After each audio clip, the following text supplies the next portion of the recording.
Hello, thank you for joining with me. We are in A Course in Miracles workbook for students.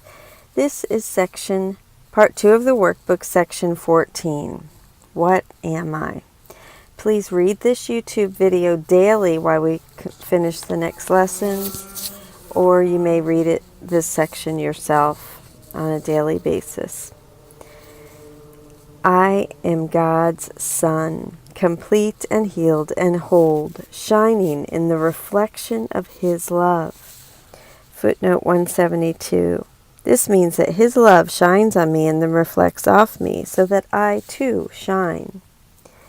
In me is His creation, sanctified and guaranteed eternal life. In me is love perfected, fear impossible, and joy established without opposite. I am the holy home of God Himself. I am the heaven where His love abides. I am His holy sinlessness itself, for in my purity abides His own. Our use for words is almost over now, yet in the final days of this 1 year we gave to God together, you and I, we found a single purpose that we shared. Footnote 173. The idea is that here in the last part of the workbook we finally united with Jesus in the purpose that He has given the workbook. Obviously, this may or may not be true of each one of us personally. And thus you joined with me.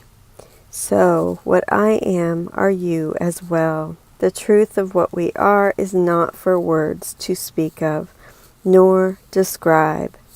Yet we can realize our function here, and words can speak of this and teach it too, if we exemplify the words in us. Footnote 174. In other words, words can describe our function and even be vehicles through which we accomplish our function, but only if we exemplify those words in our lives. From this point on, this section is about our function, not about the truth of what we are, as we have just been told that the former can be described with words, while the latter cannot.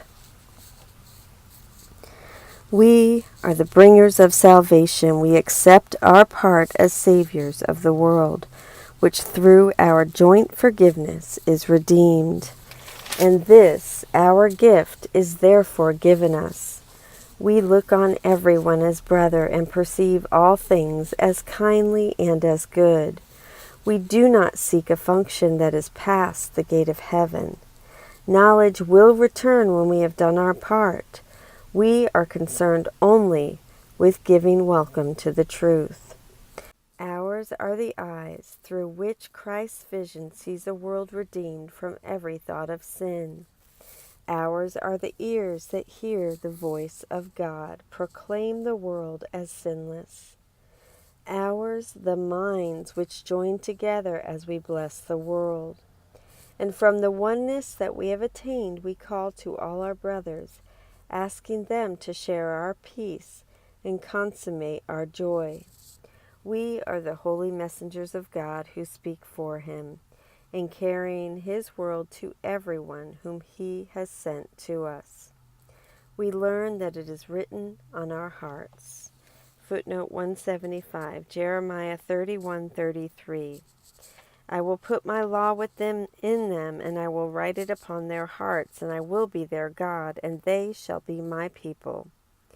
See also Proverbs 3:7-3, Romans 2:15, 2 Corinthians 3:2-3, and Hebrews 8:10.